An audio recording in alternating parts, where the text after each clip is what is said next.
Hiruzen had never been apathetic to her smile. When she were young, it filled him with a fatherly instinct and a mentor's pride. Once matured, it lit the spark of desire within him, but as their relationship dissolved, the cruelty behind it left him cold, regretful, and mourning the loss of the innocent student he once knew. Now, it fills him with a hatred hotter than any Keton Jetsu known to man. He wants nothing more than to strangle the very life from her and then send her soul to the Shinigama for a light snack. "What do you want?" he asked, acid lacing every word. "Kukuku, you seem to ask that a lot, sensei." She replied and was not wrong. He needed to know what her plot was, what her endgame was so he could stop it. He'd protect Konoha from her even with his last breath. "Well," he bit back. "Oh, nothing, just checking in. How's Asuma?" He seemed really upset when we returned. Oh, she loved to twist the knife, Hiruzen thought. She was so very pleased with herself. "Do you enjoy this? I've worked hard to mend my relationship with Asuma, and you tear it down for your own amusement." "Not just my amusement, that was a byproduct. Besides, you only have yourself to blame. I bet you used the same tired excuses you used on me. I have so many demands on my time. My shinobi need me, the civilians need me, and while I love them, even my family makes demands of me. I just need something for myself, just time to be Hiruzen," she said with a laugh. Hiruzen flinched as that had been exactly what he said to Asuma. He wanted his son to understand the pressures of being Hokage, of being subsumed by the responsibilities of the office. Asuma thought it was bullshit. "You know it's a lie, right?" "Apparently, so does she. You could have just retired, any one of us were ready to take the mantle. You chose to hang on to power until after the Third Shinobi War. You were so in love with being the Hokage, the god of shinobi, that you couldn't make room for anyone else. That's the truth of the matter. I won't debate this with you. And if I have to suffer your vile presence, it should be for a reason. Now what do you want? I heard you lost us the privilege to wear the Uzumaki symbol. Is that true? Oh, she's just aiming for all the soft spots today. You know it is. He's your student."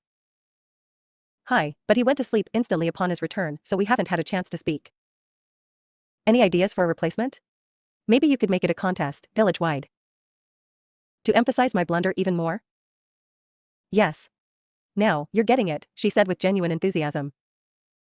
"What do you want? Where does this all end?" "I won't let you hurt Konoha." "Kukuku, why would I want to hurt Konoha? I live here, I wouldn't burn my own house down, just to spite you." "I don't believe that for a second," Hiruzen said dryly. "Okay, maybe I would, but I'm not. That has to count for something, right, sensei? The poets will write epics about your magnanimity. Then I have truly lived a full and happy life." "Once again, Orochimaru, what do you want?" "To tell you my Otonines have cleared the last of Danzo's known root bases. Can't say they killed them all, but they got most of them." "Good, if that is all you may leave," Hiruzen said and sighed when she complied. It took a great deal of his discipline not to strike down the woman when he laid eyes on her. To so casually upend all the work Asuma and he had done to fix their relationship and simply out of spite to further hurt him. He knew she hated him and it was justified to an extent, but when would enough be enough? He could contain her to the village, watch her every moment, but until he had a firm idea of what she truly wanted, he couldn't get ahead of her. He was stuck reacting to her moves and didn't know how to change the position. Orochimaru left with a smile on her face. People underestimate the power of petty revenge. And with each slight, she was confident the old monkey would continue to think she had some grand scheme with him in mind when truthfully, there was only one target of her machinations, and it'd be a few years still before she could fully act on them. Thinking about him led her to considering the Raza issue. She could kill him in open combat, no problem. It'd literally be no problem at all, but assassinating him is something a little different. She couldn't just send a snake to poison him or sink her Kusanagi into his heart. She realized being an S-ranked missing nin has left her assassination skills rusty. As far as the hiding all traces, you were the culprit part. She hasn't cared if someone knew she killed a target in years. Funny that. Time was on her side, and because she knew Raza a little, she could make some assumptions. The most obvious being he likely has the information set the release upon his death, but wouldn't place the copy somewhere too far out of his control. He trusted no one and essentially only tolerated Baki because the man was powerful and could keep Gaara on the leash. That'd have to be accounted for, but she'd tasked Jiraiya with it. He wouldn't keep his hands clean on this just in case he was trying to set her up. Granted, she had plans to implicate or outright kill him if he double-crossed her, but she was aware enough to realize the likelihood of needing these contingencies were slim. Jiraiya wasn't the fool he let others believe him to be. He was as hardened as any other war veteran, but he'd play it straight when it came to Naruto. Him staying away from Naruto wasn't entirely of his choosing. Her spies had sussed that out, not that she'd acknowledge it. Why give up some emotional blackmail just because it isn't true? That's absurd. Clearing her mind of her digression, she went back to the how. He had guards, so she'd need to find out how loyal and diligent they were to his well-being. That might be an in. She might be able to seduce him, even if she found it repugnant. Not seduction in general, but Raza struck her as climaxer, and she didn't need nor want to deal with that. Or he'd just be really bad, because he thought too highly of himself and would need constant reassurance that he was good or big or something else. Not worth the effort or the nice pair of panties she'd waste on the night. She chuckled to herself as she continued home. She still had time, so she'd think of something. The trio looked on to their singular enemy with exasperation. They'd thrown everything they could at him and nothing has worked. Their best formations, their most practiced attacks all failed to even graze him. It was a level beyond frustrating, and the feeling of fatigue they all shared only increased their negative emotions. Taking a steadying breath, the leader charged forth with his quarterstaff. A sweep to the legs was avoided with a mere hop, the following swipe to the ribs was dodged with an easy rotation. Not satisfied with just being on defense, the opponent sent a kick to the staff wielder that pushed him off balance. The other two of the trio finally re-engaged, having gained enough energy for a final onslaught. The smallest came with her sword. A textbook dual-handed overhead strike meant for the shoulder caused the target of the attack to jump sideways to avoid it. Said target then had to deflect a series of shuriken that was thrown by the third, the last member willing to play support. Not giving him any breathing room, the kenjutsu user continued to press the attack, downward, upward and horizontal slashes all just missing. Each missed attack draining even more stamina, causing unsteady legs to shake under the strain. The bojutsu user returned to the fray with a desperation-fueled ferocity he hadn't shown. The lone defender parried and dodged their attacks, but never forgot about the third member lying in wait, and his patience was soon rewarded as said member decided to join in on the attack. He decided it was time to end this. As soon as the third was within striking distance, he swiftly relieved the bojutsu user of his quarterstaff and downed him with a palm strike. Without an instance of hesitation, he threw the staff toward the other two opponents, the support ninja making the mistake of catching it as it left him open for the aerial assault of his opponent. 2 kicks, delivered with a spin, felled the boy, and he was down for the count. In an impressive display of acrobatics, the attacker landed on his back and immediately kicking up as to not give his final enemy even a hint of an opening. Seeing she was alone, tired and outmatched, she laid her sword down in defeat and was immediately greeted with a smile and him rubbing her head. She broke out into a blush, but slapped his hand away. Don't do that. Why not, Moegi-chan? You did really well, you all did. Groans is all Naruto got in response. You're too good, boss. We can't hit you. Konohamaru complained. It's not that, I'm moving just a bit beyond you guys' speed. You just have to get a little more creative with your tactics. A direct assault can be useful. Especially when collectively you have the superior skills, but when you're outmatched, you have to find or create your own advantages, and then exploit it. He said before looking to Udon. You abandoned the support role too fast, Udon. It's a good impulse to want to protect your team, but protection can take many forms. Had you continued to pepper me with shuriken, it might have created an opening for Kon or Moegi. You need to get familiar with how they fight so you can guide opponents to where they'd be most vulnerable. Naruto explained and saw Udon look down in shame or silent recrimination. However, you're on your way there. Early on, when they needed a break or some space, you made it for them and you're good at letting them know what you're thinking. Once you start picking up some tactics and strategy in the academy, you'll be even better. And your shuriken jutsu is well trained for your age. Naruto finished and saw the boy smile brightly. Moegi-chan, what's the most important thing to a swordsman or woman as the case may be? Breathing. If you can control your breathing, you can avoid tension in your muscles. Tension slows down reaction time and robs the strikes of speed and power. Good. What's the second? Legs. They have to be strong and swift, steady and nimble. Exactly. Once you were getting tired, your breathing control was shot and your legs were unsteady. When that happens, you have to switch things up. It takes dedication to learn kenjutsu, but you aren't a samurai, that isn't all you'll be using. He said, and she nodded, taking the criticism a little better than Udon. But you are improving, and you'll be ready to learn a style outside of the basics soon. Kon, good staff work. Speed and control are all acceptable, but you need to control your emotions. The moment you got frustrated, you started telegraphing your moves. If the other two are following your lead, then you'll make them predictable, too. Predictable is the one thing you don't want to be. Hi. With that being said, you guys are getting better now here. Naruto unsealed some canteens of water and some orange slices, have a snack and some water. I have to meet my Shursho soon. The trio did as told and chatted away about the academy and other events. Konohamaru begged Naruto to teach them some awesome jutsu, and he promised to show them something next time, something small to get them started.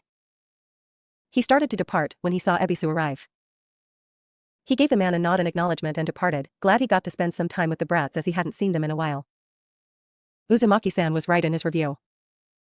You'd all do well to heed his advice. Ebisu said. Yeah, boss is cool. He's even a chunin now. Konohamaru said, excitedly, and the other two nodded in agreement. Yes, quite cool. Now, are you three too tired for more training? No, they responded. Good, then let's practice our chakra control. Ebisu said and fought back the urge to laugh at their facial reactions.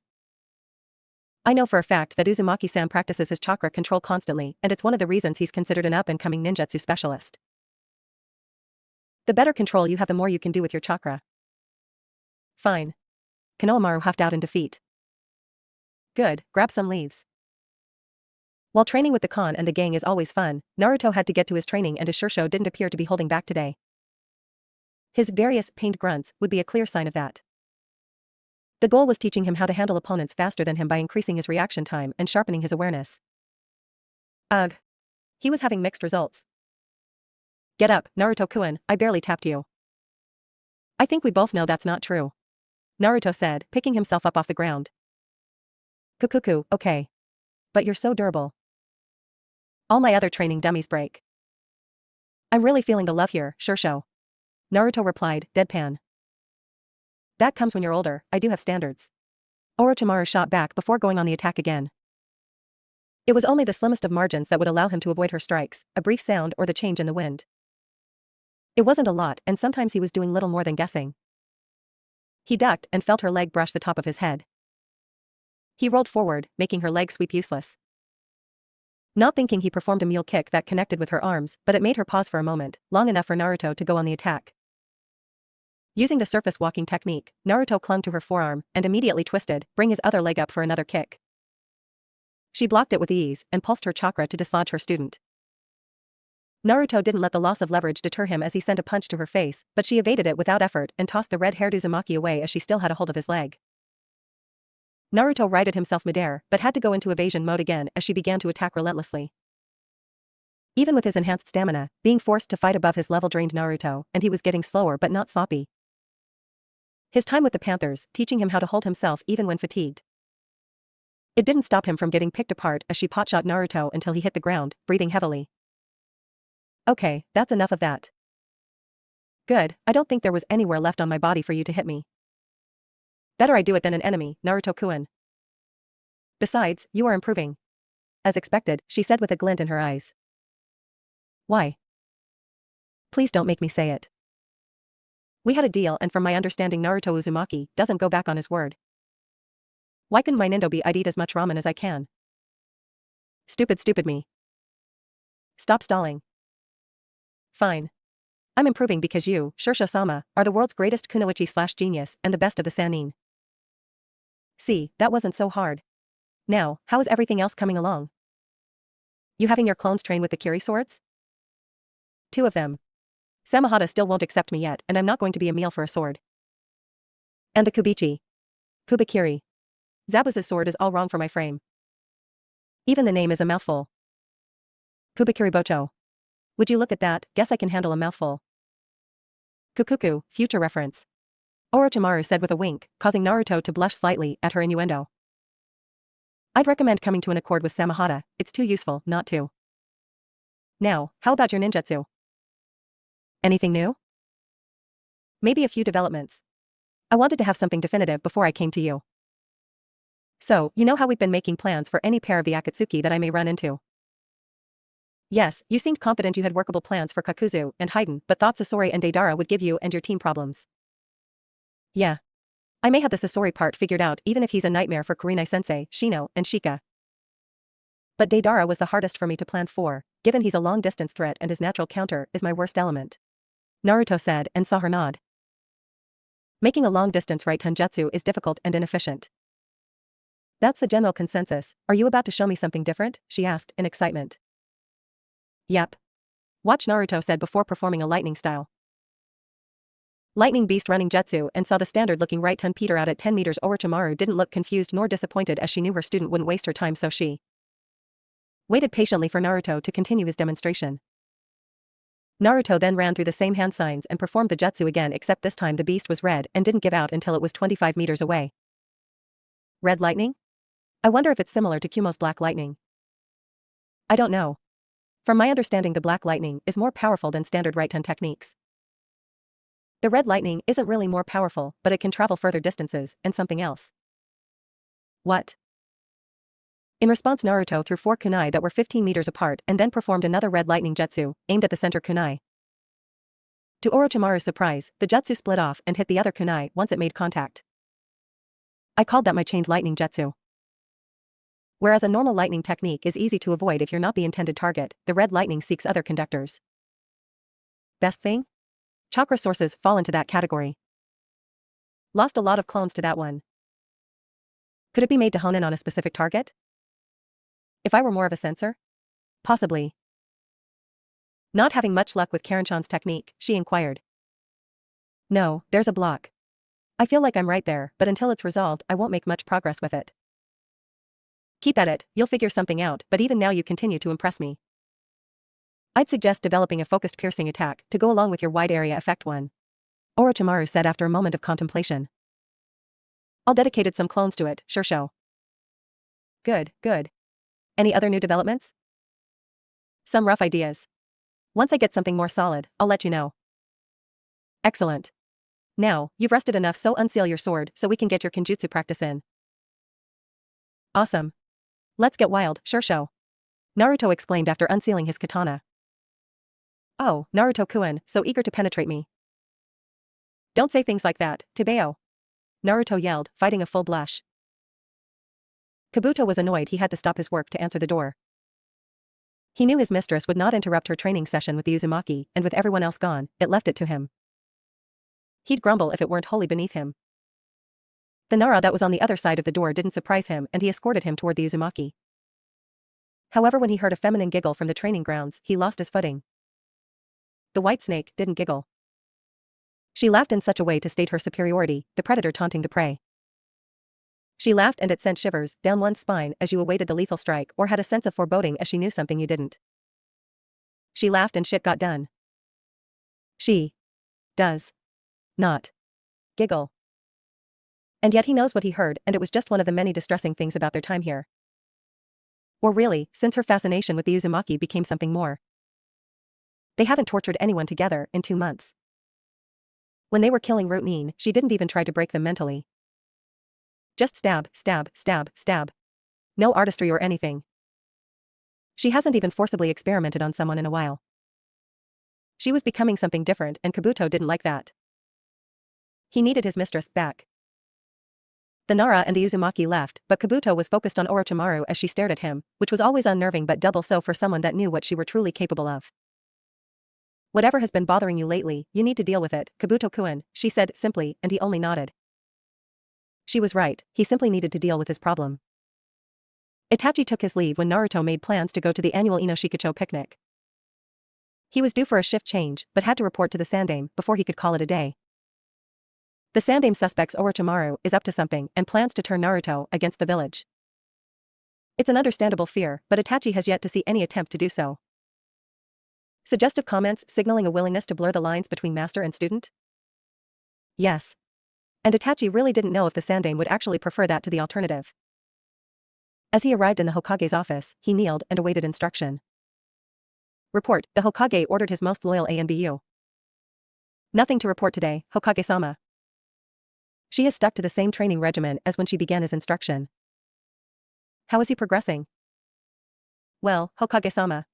Whatever limitations his body is presenting, they are finding ways to work around it, and he takes well to her teachings on tactics. And his ninjutsu? Innovative.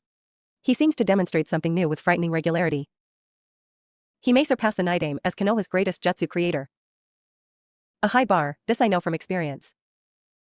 So how would you rate him? He would not fall under our understanding as a natural genius like Kakashi and myself were called. He is prodigious, his output has more than earned him the title, but it's hard to classify. What do you mean? Hiruzen asked in curiosity. If you judge him by existing standards, he is talented but mostly gets by through his hard work. This isn't incorrect, but misses the point. I believe to truly understand Naruto-kun, you'll have to judge him against himself. His path won't be like anyone else's, convention won't have any relevance for him. A paradigm shift? Hiruzen asked rhetorically as he understood it. There were people who could excel in the most magnificent ways in what was known, like a child that can get perfect scores on any test.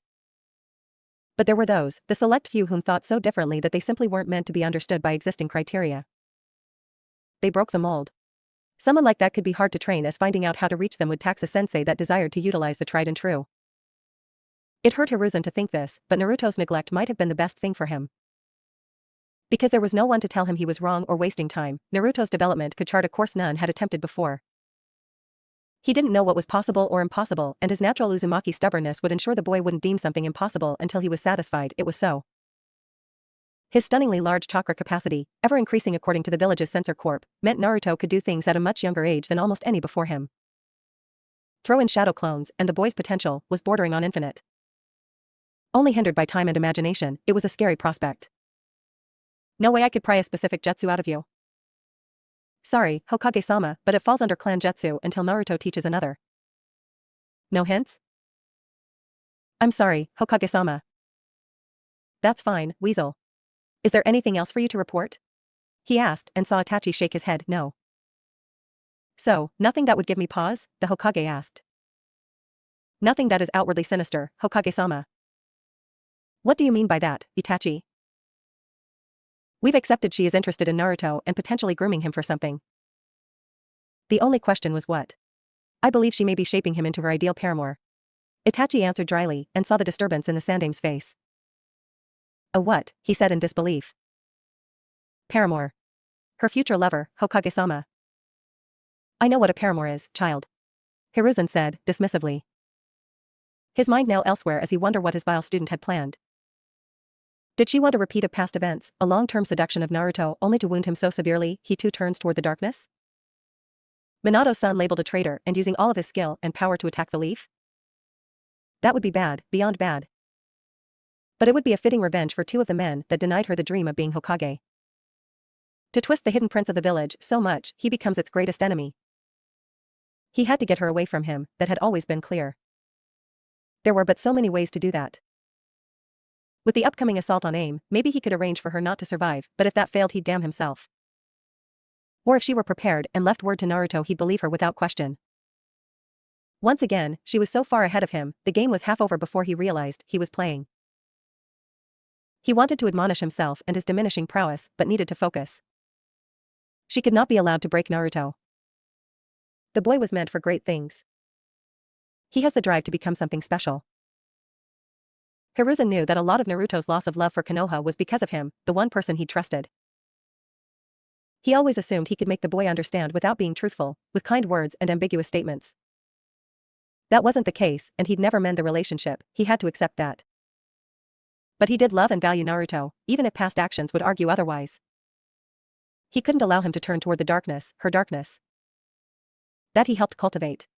A seed having borne fruit and looking to see the earth again. A cycle of his own creation, built on selfishness and arrogance. He couldn't let that be his legacy, the coda to his long life. He was a flawed man, but not an evil one. He'd sought peace when possible, lived to protect the king of the village. His positives were greater than his failings. He'd save Naruto from her.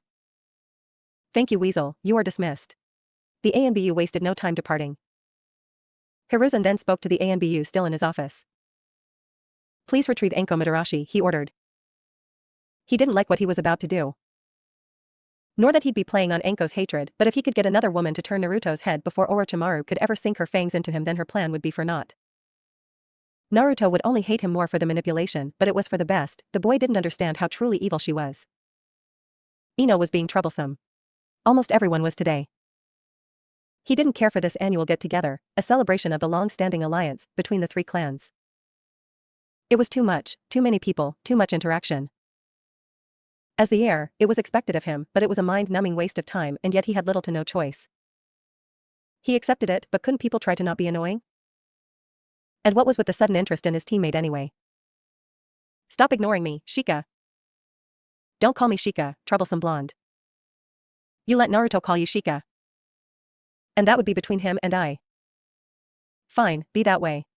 I was just trying to learn more about your teammate. Yeah, and I'm curious as to why. Why the sudden interest, Ino? What do you really want? Because if this is just about gossip, then you should drop it. It isn't about that. Not anymore, she thought. When we were at the academy, I told Sakura not to be his friend because he was bad. We were only 6, and I was going off what everyone said.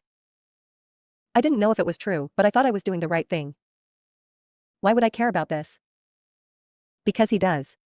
I tried to talk to the new girls in his clan, and they knew me as the girl that chased his friend away and wouldn't even entertain talking to me beyond that. Okay, so then there's nothing to do. Shikamaru said. He knew Naruto likely didn't care, the anecdote more of a reference point than anything else, but it wasn't his job to tell her that, nor did he really see any benefit to helping her. Ino, frankly, was selfish, vain, and self-centered. She wrote Naruto off without knowing him and hadn't become interested until he was acknowledged as a clan heir. Shikamaru knew Naruto had a low opinion of a lot of Konoha's residents and knew why. He couldn't blame his teammate but also wouldn't encourage it. Ino being nakedly two-faced would only be another example to add to the multitude.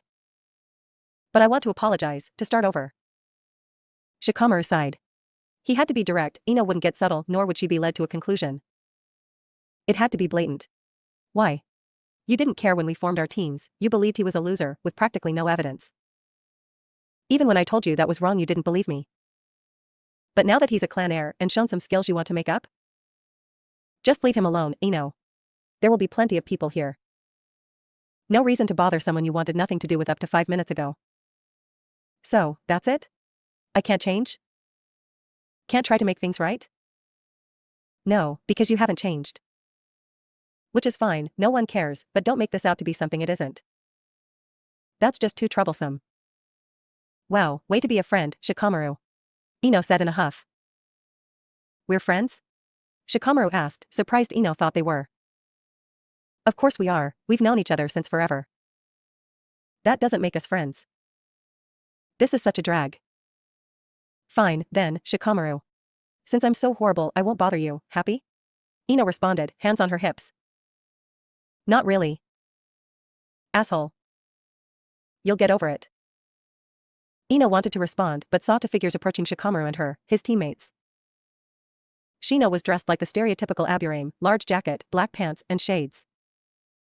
Naruto was wearing a red, long-sleeved, V-neck shirt with black pants and had his hair pulled back in a loose bun. She had to admit the oft-maligned bun worked on him. Hi, Shika. Naruto said with a wave and then peered around him to see Ino there. Hi, Ino-san. Troublesome. Hello, Naruto-san. Shino, she greeted, a little taken aback at his cheerfulness. Naruto-san, can I speak to you for a moment? Sure. He responded and followed her away from his teammates. Seeing her look conflicted caused him to drop the formalities. What can I do for you, Ino? I want to apologize, Naruto, for telling Sakura not to be your friend. It was cruel and I thought I was doing the right thing. I'm sorry. Oh, has that been bothering you? Of course I forgive you, we were little then. Really? Yeah. You don't think I'd hold a grudge from something a 6-year-old did to me, did ya? Naruto asked with a grin. I wasn't sure, she said and felt much better. Well, I'm going to let you get back to Shikamaru, thanks Naruto. Ino spoke, walking away. No problem. Naruto called back, heading over to Shikamaru and Shino. Did you resolve your business with her? Yeah, but it was weird. Anyway, how are you guys? I am well, Naruto-san. How was your mission to Suna? Fine. Fought a little, ate a little, made some friends. Of course you did. Shikamaru muttered, causing Naruto to laugh. The trio prepared them some food and found a place away from the crowds, talking about their training, missions, and Shikamaru's long list of complaints. So, I have to get a new vest, because of you, troublesome redhead. You could use a tighter fit anyway, you should fire your tailor, Shika. I know a guy. Shino offered helpfully, with Naruto giving him the thumbs up. See, Shino even knows a guy. Naruto paused to digest Shino's words before exploding. Why don't I know any guys? I won't let you get ahead of me, Aburame. But I already am. Why? As you have already stated, you have no guys.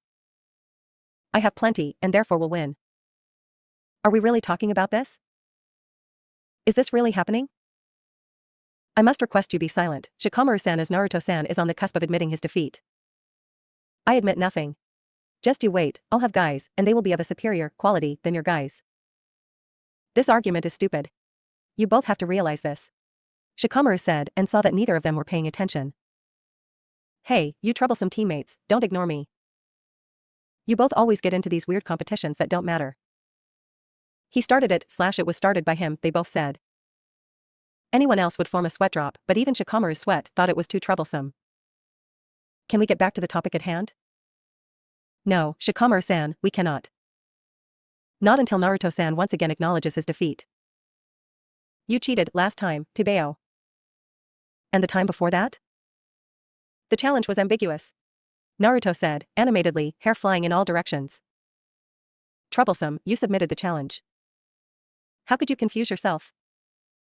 Quite easily, I imagine. Shino answered with the barest hint of amusement. Aburame with the dagger. You're both bastards, you know that? What's that? I can't hear you from down there. Shikamaru retorted through yawns. Shika, you're lying down. Height doesn't even matter when you're lying down. Shino, you hear something? It sounds akin to a girlish shriek. Why? Because before a boy's balls drop, they may have a high-pitched voice. Oh, so that's how you want to play it? Fine. I'm throwing a water whip party, and you're both invited. Naruto said, eyes all white and hair formed into 9 tail-like formations. He instantly formed the water whips and gave chase to his teammates. May have pushed it too far this time, Shino. And running is so troublesome. Shikamaru observed, while dodging Naruto's whips. Such is the price of victory, Shikamaru-san. Shino replied, narrowly avoiding a whip himself. Troublesome. It was late and he wanted to go home. He'd had a full and stressful day. It was always at this time he wondered if he should just give Tsunade the seat and be done with it. He could still shepherd them through the aim assault while ceding the day-to-day work to her. She might not like it, might fight tooth and nail, but it'd be worth it to get out of that seat. He wanted to go home, but fortune was not on his side. Have you lost the rest of that fool mind of yours, Hiruzen? Koharu, ignoring that I'm still the Hokage, what would lead you to talk to me like this? You assigning Anko a mission she, and I quote, is guaranteed to leave me gutted and rotting in an unmarked grave. Anko was being a bit hyperbolic. Besides, I'm sure you both agree with me that we can't let Orochimaru taint Naruto-kun. She can't be allowed to foster darkness within Minato's boy. Oh, he's Minato's boy now? And we actually take that into account. We don't need to have that argument tonight, Koharu. Hamura said, though he too disliked Hiruzen manipulated them. They didn't want to deny Naruto his heritage, but were also concerned about his lack of protection and the wave of assassins that may come after Minato's legacy. To know that wasn't Hiruzen's only motivation offended both of them, but they'd yet to address it. There seemed to always be something more important to handle. Fine, we won't do that tonight, but Hiruzen, you are making a mistake. And worst yet, you're being obvious and sexist. Seeing his confused face, Koharu continues, Anko is one of our best kunoichi, so you assign her a mission to fuck a child? You would never assign Kakashi to screw a 12-year-old girl, and we all know that. I didn't order her to have sex. Seduction doesn't have to end in sex. Even if she just made him fall in love, it'd be enough. Did she tell you why I wanted her to do it? Yes, and you're being irrational. Even if she did have designs on Naruto, that's not illegal, and we don't act against our shinobi without evidence of wrongdoing. We aren't Danzo. Hamura answered. Besides, why are you so convinced that she must have ill intentions for Naruto? Why bother coming back here, giving us full access to her own hidden village if she has some dastardly plan? She may be arrogant, all of your students are, but she's not stupid, so why make this unnecessarily difficult? God knows, Naruto had more than enough incentive to leave the village.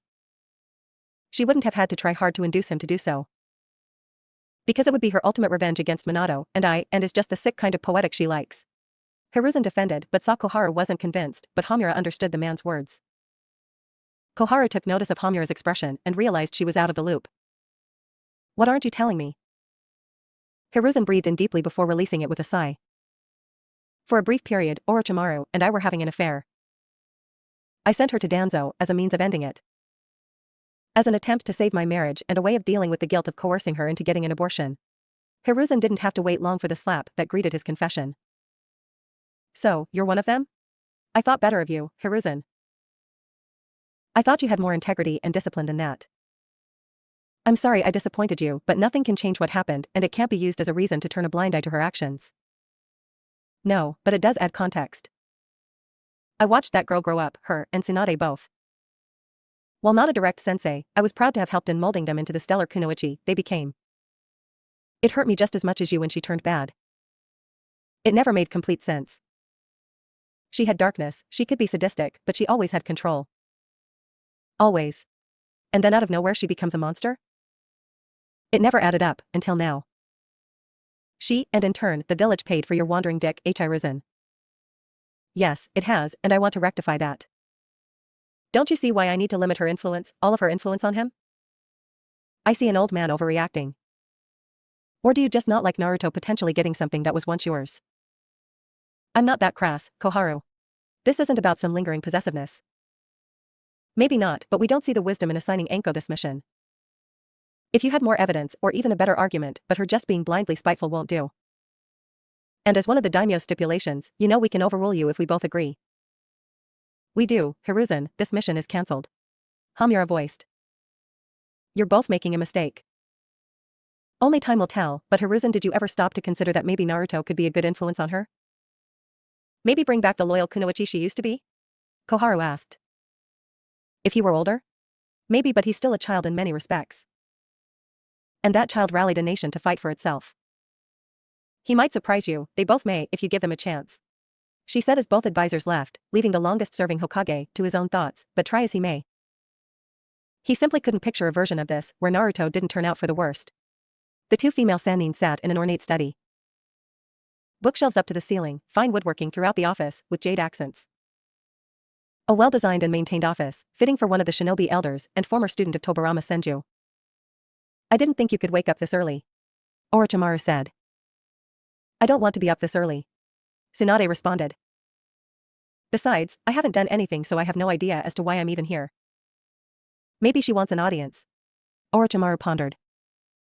You are due for an ass reaming, so it's a possibility. Tsunade voiced, with a slight grin. And you're not? I basically just retired, our situations are different. I see you two still squabble, like schoolgirls. A third voice spoke from behind them. Koharu requested their presence at her estate at 7 in the morning, sending out the notice as soon as she left Hiruzen's office. Clearly, she'd been left out of some major events and wanted to get some things straight. She had taken on a role for Tsunade and Orochimaru similar to what Mito-sama had done for her, the prodigious Uzumaki not willing to let Koharu be a weak link on her team. It was a tradition she'd hoped would carry through, but wars and other tragedies had seemed to remove all she would select for the position, the last being Kushina. But it was not to be, however her original girls were back, so maybe it could be salvaged. First, however, everything would need to be brought out in the open. No more secrets and no more lies. Thank you for coming so early, I'm happy to see you both. It's good to see you as well. Tsunade replied. Is it? Because you've been back for nearly 2 months, and I've yet to see you, either of you, outside of that initial meeting. If I didn't know any better, I'd think you were avoiding me. I've been busy with hospital duties and my own training. Tsunade quickly answered. I figured you wouldn't want to see me. Orochimaru said simply, her voice betraying no emotion. I should cane you both. Tsunade, you're never that busy. And you, of course I'd want to see you, girl. Why didn't you tell me what was happening between Hiruzen and you? Why didn't you come to me? I wouldn't have during the affair and afterward, what was I to say? It was so cliché as to not merit further attention. It did. The affair was wrong, you both were, but Hiruzen was more so. He was your sensei and your superior and had no business in engaging in such activities. And what he requested of you? If you'd told me earlier, I'd been in a better condition to do more than slap him. You slapped sensei? Tsunade asked in mild surprise. Of course I did. He knew better. This could have been prevented. You knowing doesn't change anything. Of course it does. It doesn't justify what you did, but it does add context. We worked hard so you'd have a firm control over your impulses, and for years you did. However, being emotionally distraught would surely affect said control, and with Tsunade gone you needed someone else to help keep the line. It clearly wasn't going to be Danzo, and if that man were still alive I'd shave layers from his bones. Koharu said the last part in disgust. I wasn't distraught, I'm not what you think I am. Clearly, it was always going to happen, and I could only pretend for so long. I'm a lot of things, most of them bad, but I won't be reduced to some heartbroken little girl. And yet, that's exactly what you were. It doesn't make you weak to have cared for him nor anyone else you may grow to care about in the future. Koharu argued and saw Orochimaru narrow her eyes. Hiruzen suspects and was going to send Enko to interfere. Thankfully, she had enough sense to come to me, though it was mostly because she was sure you'd kill her. Smart girl. Orochimaru muttered, not enjoying feeling like a child in front of the elder Kunoichi. Wait, Orochi is interested in someone? Who? This is not a gossip circle. Orochimaru protested. If that isn't confirmation, I don't know what is. So, who's the lucky guy? Anyone I know? Why did you have to bring this up in front of her? You know how sappy she gets. Orochimaru said to Koharu, causing Tsunade to look affronted. If you'd come visit me once in a while I wouldn't have to address everything at once. This is really your own fault. Koharu retorted, though matriarchal shaming wasn't the entire reason. And Tsunade, wipe that look off your face. You're as sappy as they come, you just hide it under a veneer of bitterness. Also, use that keen intellect if you want to know, the list isn't that long, she finished, waving off Orochimaru's glare. Tsunade did as suggested and did use her intellect. She knew Orochimaru wasn't around that many people, assuming the target was male, reduced the number even further. Really, outside of Kabuto and the Kagaya, both seemingly too submissive for her, she spent the significant part of her time with. Got a thing for redheads, do you? She asked, smugly. True, he was too young now and by conventional ethics calling dibs on a child would be looked down upon, but she didn't have a problem with it once he was older. Shut up. Orochimaru didn't get embarrassed ever, but she was not enjoying this, at all. She didn't really care who knew she had designs on Naruto, nor was she shamed by being drawn to someone so much younger than herself. But she felt uncomfortably vulnerable around these two, the two people that knew her best and always accepted her, even when she'd done things to push them away. She could never intimidate them, scare them, or anything else. Tsunade even went so far as to tease her occasionally. And unlike Jiraiya's insults, which were presented as playful but always had an undercurrent of derisive jealousy, Tsunade's was always meant to be inclusive. She cared about them and what they thought. That's why she was uncomfortable with their judgment, even if it were ultimately positive and accepting. If it hadn't been, would she have changed? Doubt herself? No to the former, possibly yes to the latter, and she didn't like that. Doubt and indecision slowed one down, made them falter. Orochimaru was pulled from her thoughts when Tsunade spoke. What? He's a cutie now, and I'd imagine he'd mature into a fine young man. I agree. Well, I wasn't asking for your permission. I think that's as close to a thanks for the support as we're going to get. Tsunade replied, grinning. Enjoying seeing her friend opening up again. But soon, the grin faded when something occurred to her, causing her to scowl. The other two women were discomforted by the change in her emotions. Sensei was going to have Enko seduce Naruto? Yes. Koharu answered. A sitting Hokage was going to attempt to directly interfere in internal clan politics? I didn't even think of that, Hamura hadn't either. Hiruzen really had been slipping. If the other clans got wind of him trying to, possibly, plant a matriarch into a clan, one he'd already stolen from, it could lead to widespread distress.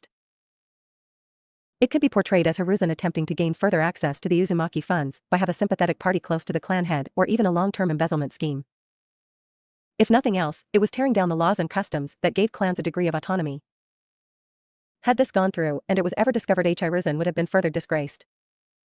An even larger blight on an otherwise stellar dual tenure. Orochi-chan, I know you hate him. I understand why, but I am going to ask you drop this as a personal favor to me. I'd be lying if I said I'd drop it completely, and I won't lie to you. However, the value it has currently is rather low. If he doesn't try anything like this again, then it can stay locked away. I can live with that, and I'll inform Hiruzen. Now, as much fun as it is to talk about your courtship and guilt, both you girls, I did have another reason to call you here. As you both know, I've acted as something of a mentor for many of the village's kunoichi, starting with you too. I've enjoyed it and have been proud to do so, but my time is coming to an end. I'm old and the younger generations need new voices and influences. I'd like you two to take up that role. I won't be taking on a full-time student again. Once I got over my issues, I poured all I had into training Shizune. I'm not asking you to take on another apprentice Tsunade, just like you weren't mine. Just be available, share your knowledge and experiences. You know the double standards that exist, how dismissive people are of kunoichi. But fangirls are going to ruin us all. Tsunade said in mock horror, causing all three women to laugh. Fine, I'll see what I can do. I'm already doing something similar with our medical corp. And you? What about me? If they aren't terrified of me, they certainly don't trust me. Besides, I've done that enough in my own village. 2 of which have joined Konoha. Yes, the additional Uzumaki. You may have a point. But you need to make amends to Anko. That isn't going to happen. Orochimaru said dryly. And yet, it must. Her hatred of you and fear of that seal is holding her back. Fine, you insufferable old woman. Is there anything else you want? Meh, to be young again. I might take a ride on a certain redhead myself. Koharu said, snickering at the stunned faces of the 2 Sannin before her. Can I just say, officially, I don't want to do this, the Nara genius complained from the clearing of the training grounds. That's fine, Shikamaru. But as you rarely want to do anything, the announcement lacks potency. Kurenai responded. Besides, this will be good for you to assess your relative level. The same goes for the rest of you. The ruby-eyed Jounin informed her team. As we may be assigned higher-ranked solo missions, it is important to know how to disable teams while having enough energy to escape or finish our tasks. Whereas the participating genin teams should be able to subdue a single rookie Chunin. Logic would dictate whatever the outcome, it will demonstrate areas of improvement for all. Yeah, except a certain troublesome redhead blows a hole in the entire balance. I haven't even done anything yet. But you always do give it time were the responses for his team, causing a depression cloud to form over his head. You guys are so mean to me. Don't be like that Naruto-kun, Kurenai said, rubbing the boy's head and earning a mild blush, but Shikamaru raises a good point. While technically you're a rookie Chunin, we all know that isn't really the case. So the other Jounin sensei and I came up with some restrictions to avoid you appending the whole deal. Fine, what are they? No shadow and Fuin clones. No ninjutsu above B rank, and no overloading your lesser rank jutsu to achieve similar effects. Also, no kenjutsu. Now, I officially don't want to do this. Shino isn't complaining. I relish the opportunity. To watch their naive confidence get crushed by my dominance, nothing is more pure than that, sensei. Oh, K. Kurenai said, before fishing out 3 scrolls, 1 colored black, 1 green and 1 orange, handing her students 1 each. Now go to your assigned locations as we'll begin soon. And Shikamaru, if you just give up and hand over your scroll, you'll have an all-out spar with Naruto as punishment. Shikamaru just took his scroll and marched off, cursing his fate of being partnered with a confounding woman and a troublesome Uzumaki. The other 2 Chunin departed as well, while Kurenai simply waited for the other teams to arrive. It was about 30 minutes, as even Kakashi arrived on time. Asuma spoke first. Okay, teams, we're doing a joint training exercise. Each member of Team Kurenai has a scroll in which you are to retrieve. They are stationed in 3 separate locations and cannot leave the general area. You may attempt to gain the scrolls through any means, short of lethal or maiming blows. However, if you are defeated by the Chunin, you cannot attempt to attack them again. But if another team has the scroll, we can go after them, asked Niji. Yes. You get 1 attempt at the Chunin, but as long as you can still fight, you can try to steal it from any of the teams. The first team to get all the scrolls, or have the most by the end of the time limit wins. You are to treat this like a real mission, meaning if any member of my team is able to put you in a position where you'd flee or surrender, then you've failed and must move on. If you push on in those circumstances because this isn't real, then regardless of if you get the scroll you will have failed. Kurenai added. You all have time to plan and strategize, the time starts when the first team leaves the clearing, but be warned, that gives Shino, Shikamaru and Naruto time to trap and fortify their position, so delaying may not be to your advantage. Kakashi continued and the shunshined away. The other Jounin did so as well as the 3 genin teams separated. What do you think, Niji? Asked Tenten. I say we go after the Uzumaki. I can see through his traps and we can finally settle the score. Niji answered, clenching his prosthetic arm. Yes, let's engage in a most youthful fight and stoke our flames to new heights. After that, should we just wait to see if any of the other teams gain a scroll and go after them? Tenten finished and Team 9 was content with their plan. I think we should go after Shikamaru. He's so lazy, he'll barely put up a fight. Ino suggested. But he's really smart, he might have traps set or any number of things. Chuji added. Nah, he's too lazy for that. Besides, we can overwhelm him fast and then head over to whoever is closest to Shikamaru. And then hide after that. Each team has a tracker, Ino-san. Hiding won't be easy, and with 2 scrolls, we'll be the targets. Hinata added. Then what should we do, Hinata? Asked Chuji. Stay here. Each team, at some point, is going to try to take a scroll from another team, hoping a member of Team Kurenai has tired them out so most of the work is done. If we all chase after a scroll, we'll all be depleted and then depleted further when we fight. If we let the 2 combat teams go after a scroll and then fight each other, then they'll be weakened and we can swoop in. Or, they ignore each other and go after 2 chunin each, the results are similar. We should be the last people they fight, the last team to fight.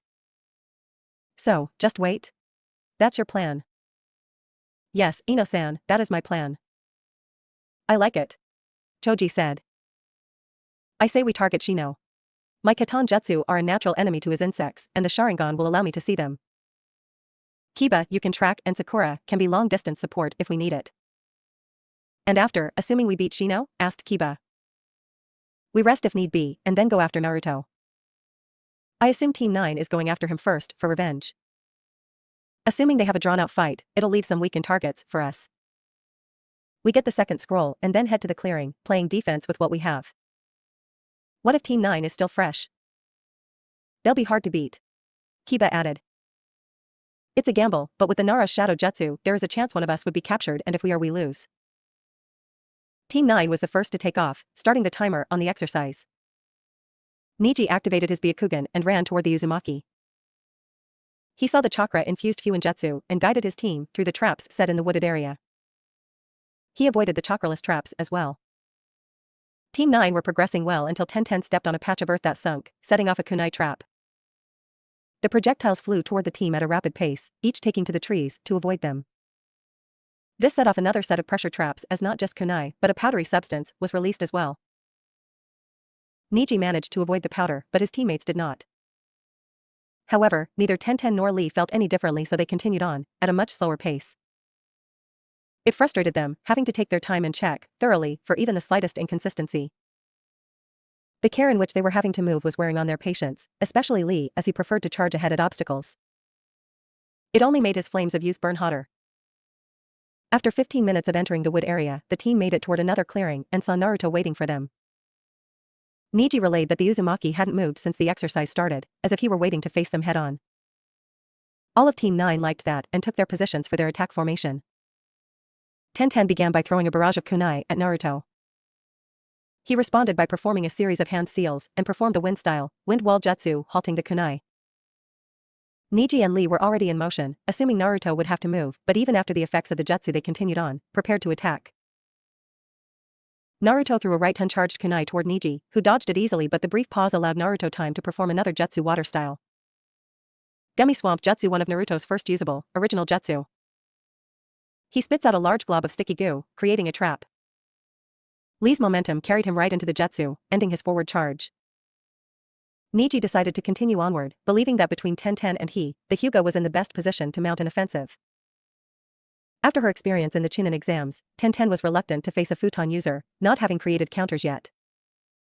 She watched Lee struggling to free himself and went to aid her boisterous teammate. Niji finally closed the distance and began attacking, his Byakugan blazing intensely. He knew he couldn't kill the Uzumaki, but if he could severely hurt him, Niji would be satisfied, for now. Naruto was not unprepared for Niji's frontal attack, having retrieved 2 kunai from his holster. When it appeared Niji showed little concern for the knives, likely believing they'd never touch him, Naruto decided to fix that assumption by channeling supersonic chakra into them, extending their reach. Niji saw the manipulation and easily deduced he was at great risk if he kept being overly aggressive. He calmed himself but continued the pressure, simply more focused and controlled. The chakra-infused knives managed a few nicks, but nothing deep to draw much blood, and Niji was thankful for his training with Tenten, as the small cuts did nothing to deter him. He eventually got the timing and attack/counter patterns of the Uzumaki and laid a trap, attacking in such a way that Naruto left his chest open for a palm strike. Niji took full advantage of the opening, his chakra-infused palm speeding toward Naruto, ill intent rolling off Niji. Niji struck, but was unhappy as he saw Naruto replace himself with a log. He almost missed the ceiling array on the log, but caught it in enough time to perform a Katen. If it were a normal exploding tag, the Katen would have offered the necessary protection. But it wasn't, it was a flashbang array. Niji's initial Katen saved him from the wood splinters and even the glaring flash, but the sphere of chakra did not prevent the high-pitched sound from reaching his ears. This caused him to falter and fall to the ground, the sonic assault destabilizing him. Niji felt a hand grab him from underground and a moment later his body went rigid, he was unable to move. Naruto emerged from the ground, ready to end it but had to move away from Niji as Lee was on the attack once more. Seeing Niji hurt, Lee decided to race toward his teammate and it was fortunate he did as it allowed him to interrupt Naruto before he could detain Niji. In a blur, he was in front of Naruto, aiming a punch toward the smaller Chunin. Naruto dodged the punch and slapped it away. Lee responded with a kick, aimed at Naruto's midsection. Naruto met the kick with the bottom of his foot and then used chakra to stick to Lee's leg. Taken off guard, Lee didn't fight Naruto when he forced his leg down to the ground and then into the ground as Lee felt his foot sink. Before he could begin to understand what just happened, which was really just basic earth manipulation, Naruto hit Lee in the chin with a jab. The right hand chakra augmenting his speed allowed Naruto to multiple the force of the jab and Lee was knocked out. Putting a kunai to Lee's throat and using the incapacitated boy as a shield, the recently promoted Chunin spoke, "Drop all of your weapons. Admit defeat or I'll slit his throat," he said in an even tone. Tenten looked upon her teammates, Niji couldn't move and Lee was at the bastard's mercy. She hung her head in shame. They'd lost. It was fast, it was efficient and they had barely been given a chance. It only caused their dislike of Naruto to increase as Team 9 felt he had embarrassed them again, and with minimal effort. Tenten dropped her scrolls just as Lee was waking up. He was ready to fight but they reminded him of the rules and that they couldn't continue to attack Naruto. Naruto undid the paralysis seal and Niji shot up, suffering a lingering headache. He disregarded his weapons, just as Tenten had, shaking in disgust, anger, and shame. The trio left back into the wooded area, along the way, coming up with another plan. Team 7 wasted no time taking off toward Shino when Team 9 departed. Kiba was taking the lead as he was tracking Shino by scent. Sakura was behind him and Sasuke took the rear, making sure to avoid any of Shino's Kakechu that he may have left behind. As they got closer to Shino's location, Kiba tripped a wire which triggered a series of pepper bombs being unleashed from above. The instant the pepper concoction spread, Kiba had a coughing and wheezing fit, hard enough to throw Akamaru off of him. The bombs acted as an irritant to not only Kiba's sense of smell, but to Sasuke's eyes. The Uchiha didn't quite close them fast enough, which caused a burning sensation, one that the other members of Team 7 were experiencing as well. Immediately they cleansed their eyes with their water canteens, and prepared to continue on. Kiba went to retrieve Akamaru, who seemed stunned from being tossed. When Kiba picked up Akamaru, the dog dissolved into a massive Kakechu and latched onto Kiba. The Inuzuka attempted to get the insects off him by rolling around and even hitting himself, but it was for naught as soon he was drained and passed out from chakra loss.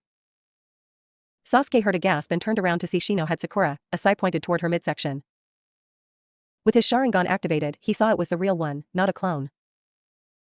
He was frustrated his team had been so easily defeated by tricks.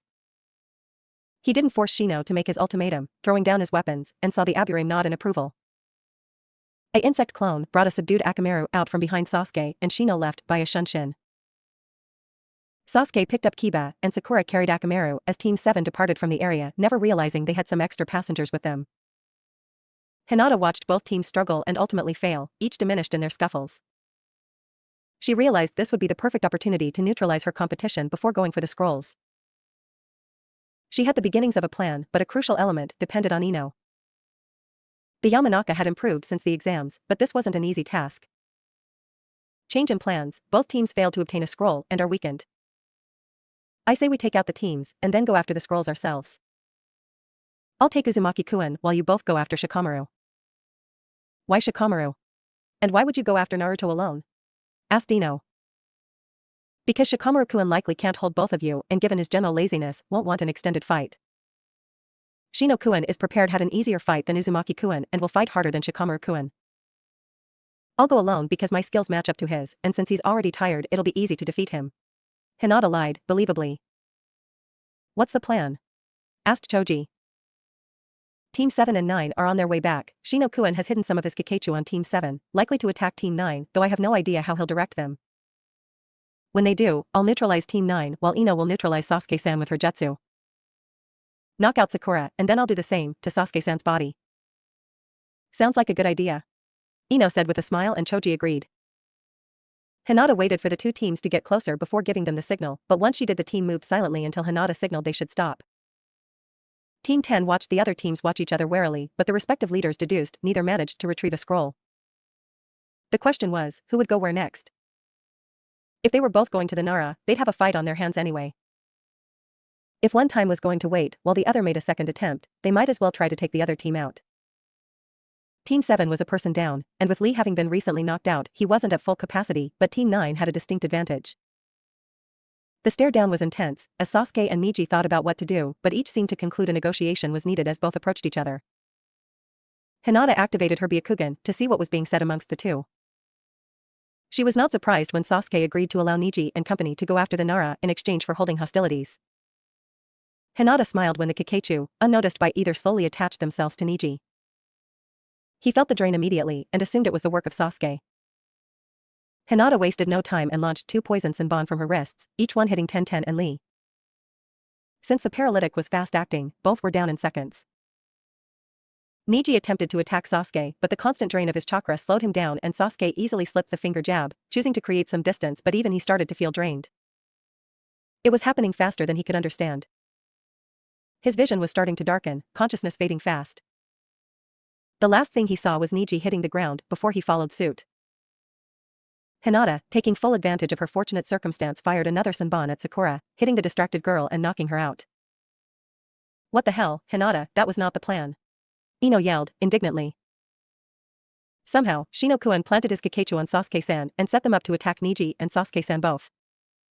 It might not be safe to get close to them, Ino-san. Besides, now, all you have to do is get the scroll from Shikamaru-san. Good luck. The heiress said before darting off toward her target, unsealing a metallic compound bow and a quiver of arrows as she made her way through the path Team 9 took. She stopped to line up her shot. Naruto was sitting down, relaxed, but not unaware. She pointed her bow, knocking her arrow.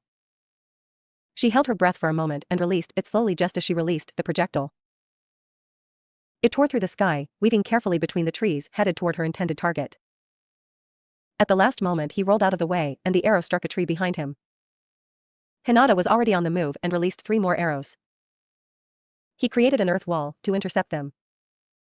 The Hyuga heiress stayed in her new position, relieved she'd avoided any traps and couldn't use the arrow trajectories to guess her position. She knew his facility was shadow clones and wondered why he hadn't made any yet, as it would be an ideal way to find her location. She didn't have much time to consider as she watched him blur through hand signs and slam his hand on the ground before a ceiling array appeared, followed by chakra smoke. Oniai-chan? The sleepy panther asked. Hinata fought down the urge to go cuddle with the cute summons. Hi. I need your help, can you track the scent on these arrows? Hi, the cub answered and appeared to have obtained her scent. Hinata braced herself, moving too early or too late would put her in a bad position.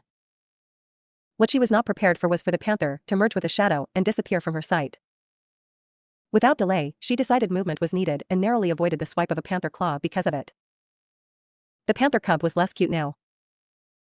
Hinata decided active engagement, up close and personal, would be better than the hit-and-run tactics she'd utilized. She sped towards Naruto and took a swing at him with her bow, which he ducked. She followed up with a roundhouse. Naruto responded by dropping straight to the ground. Hinata had to jump in the air to avoid the panther again, twisting to not leave herself vulnerable. She was outflanked and knew it, but wasn't going to give up. Hinata, having sealed her bow and arrows, sped toward Naruto again. She didn't fight in the traditional Hyuga manner, adopting sweeping motions instead of the jabs and thrusts the gentle fist is known for. She would often have to aim a strike at the cub to keep her honest, but spent most of her time pressing Naruto. She went for a palm thrust, which he stopped and caught with both hands, one at the wrist and one at her elbow. Hinata was not deterred as she bent her middle and ring fingers down to pull at a trigger, unleashing more Senbon from her hidden launcher. Naruto avoided them, barely, but decided he'd been on the defensive long enough. He let Hinata close the distance again, but before she got into attack range, she was ensconced in his chakra-infused hair while the cub jumped on her back. You give? He asked, and the heiress nodded. Naruto undid the jutsu, face still neutral. So, you're an archer? Hinata nodded again. That is so cool. Databao. How long have you been training? What can you do? How far can you shoot? What do your arrows do? Hinata would be a bit taken back by his abrupt change if she hadn't watched him for so long, under orders. Let's see, since I was 9. I'm pretty accurate and can take shots most would think impossible due to obstructions. 53 meters, they are arrows, Uzumaki-kun, they just do what arrows do. What about Fuinjutsu? Maybe some seals to add some additional features like flashbang or explosions or knockout gas or gloves. Gloves? Hinata asked with a quirked eyebrow. Yeah, like boxing gloves, to act as a bludgeon. That doesn't sound very practical, Uzumaki-kun. Naruto laughed before agreeing. I guess it doesn't. Sorry, my imagination gets away from me sometimes. Hinata giggles in response. That's fine, almost none has shown as much enthusiasm for my interests as you just have. Thank you. Naruto rubs the back of his head bashfully, it's nothing. Sides, it's really cool. I was not expecting arrows. I do think some specialty arrows would really take things up a notch. Also, have you ever considered a Senbon launcher that was chakra-powered or had a seamless triggering mechanism? I have enough to know they don't exist. What? They should. Naruto said, and he took out an empty scroll, a brush and some ink and started writing and doodling furiously. Hinata sat beside the Uzumaki and watched him work as he'd write down plans and cross them out only to write out some more. After several moments, it seemed he'd come to a stopping point. If you'd like, Hinata-san, I could experiment some and see what comes of it. I'd like that. Awesome, Tabeo. What would you want your arrows to do? Naruto asked, and Hinata contemplated for a moment. His initial suggestions, excluding the boxing glove arrow, were good, but surely she could come up with some herself. The two sat and chatted, trading ideas for the rest of the time until Kurenai showed up to signal time had elapsed, an hour later. Apparently, Ino and Choji were not able to get a scroll either. The Jounin put their heads together, each having witnessed some part of the exercise. Dai was the most displeased with his team, seeing they allowed a personal issue to overwhelm their thinking. He also saw that his team was too linear and inflexible. The powdery substance that was on them, they dismissed, was a pheromone that caused Kakechu to become aggressive. Shibi used a similar tactic with his teammates, allowing them to bait enemies so he could attack them from far away. His team just assumed it did nothing or forgot about it entirely. Not good, especially if they would be fighting AIM ninja. If he couldn't change or curb that, he wouldn't allow them to participate in the AIM assault. Kakashi was neither pleased nor displeased. His team operated as a unit. Sasuke had a sound plan but was simply outmaneuvered by the Aburame. He'd drill them on their tactics more as they've witnessed what a superior plan can net. Asuma was satisfied with most of his team's performance. Hinata was acting as a leader and had a good plan, she even knew when to change things to take advantage of the situation. The plan to have Choji and Ino take on Shikamaru together was solid, but Choji's reluctance cost them in the end, giving Shikamaru enough time to detain Ino, forcing Choji to submit. Shikamaru used a loophole in the rules and kept both members there longer so they couldn't go after Shino nor Naruto. Guy said Hinata put up a good fight against Naruto, but being tag teamed by his summons left her at a disadvantage she couldn't overcome. That was understandable, training with a Sannin was bound to net some positive results even if he hadn't been ahead of them to begin with. However, turning the last hour into a date was not what he expected of Hinata. Kurenai was downright smug. Her boys kicked ass and took names. She didn't even bother to hide it. They may not have been the strongest Genin team, but they were the best. Shikamaru and Shino were great at meticulous planning, leading their enemies to the conclusions they wanted, and their abilities had been tested to the max by Naruto. Why? Because he is a natural at counterplanning. If Shikamaru and Shino were elegant and precise, Naruto was like his namesake, a true maelstrom that would upend anything with a split-second decision they couldn't account for. They influenced each other and helped each other grow. And since no one got a scroll, she got to pocket $15,000 Rio. It was good to be teammate. What is Naruto Uzumaki to you? Hiruzen repeated the question Koharu just asked him. It was an odd question, and it felt like a setup. What was Naruto to him? The obvious ones were Minato's son and Jinchuriki. Talented Chunin? Source of regret? Former surrogate grandchild? Once hope for the future? He didn't know what Koharu wanted with this question, and it seemed his face gave away his confusion. While you were thinking, did you list clan heir? She asked neutrally. No. And let's say Anko's mission would have been a complete success, let's say they even got married, what would have happened? He would free of Orochimaru. damn it, Hiruzen, think. Don't obsess, don't react, think. And think he did as he was clearly missing a crucial piece of the puzzle until it hit him light or right Tenjutsu. Clan heir, as in clan business. As in you planting a matriarch in the clan you pilfered funds from. Do you realize how bad that could have been if it were ever found out you were even planning on doing such a thing? Koharu questioned. I overlooked it entirely. I've really lost my edge, haven't I? Age will do that. I overlooked it as well, Tsunade pointed it out for me so at least I know she has the wits to sit in the chair. Hiruzen, she's back. She's not going anywhere. If she had some grandiose plan maybe you could have unearthed it 10 years ago, but you won't now. All you're doing is making mistakes that could damage the position of Hokage long after you leave it. Hiruzen could only hang his head in shame, she was right about all of it. She has reason to hate me. And those reasons gave her the justification to become a monster. What if Naruto decides he gets to be a monster as well? They are different people. And if you don't want him to become a monster, don't give him reason to act as one. Besides, I've read Inoichi's reports. He'd leave before he'd take revenge. Our Hunter Nin would be most at risk. He has a team, he's making friends. Someone like him, he never needed much to tie him to the village. Hiruzen didn't bother to respond, hoping his former teammate was right. After nearly being set up by the Sandaime, Enko needed to be alone and the one place she could ensure she'd be isolated was the Forest of Death. It felt good to cut loose when no one was watching, to mindlessly destroy things, or just speed through the dense forest. It felt like home because it was a place that had no association with her former sensei. There was no taint. No one to judge, to glare at her in suspicion. She was free. So, as she making sport out of some ROUS she was not pleased to see the one person she didn't want to see standing above, because she always stood above her. Was this it? Her sensei was finally going to end her? Why did she wait? To just make her suffer through years of ostracization? Why?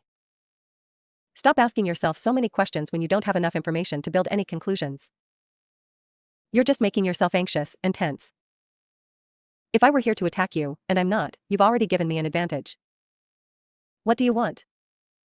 To remove your seal. Orochimaru said plainly. That's not funny. Enko shouted. I'm not joking. If you aren't going to use it, there's no point to it being there. Do you want it gone or not? Of course I do. What do you want in exchange? Why do this now? Nothing, I want nothing from you. As for why now? It's not important. It's important to me. You aren't altruistic, you don't just do things for people out of the goodness of your heart. I'm losing my patience with you, Enko-chan. Do you want the seal removed or do you not? I do. Good. Now, try not to scream too loudly. Orochimaru said before she blurred in front of Enko. The next thing Enko knew she was indeed screaming quite loudly until she blacked out from the pain. Orochimaru caught her first apprentice with a frown on her face, hoping Enko would be able to handle the effects of removing the seal.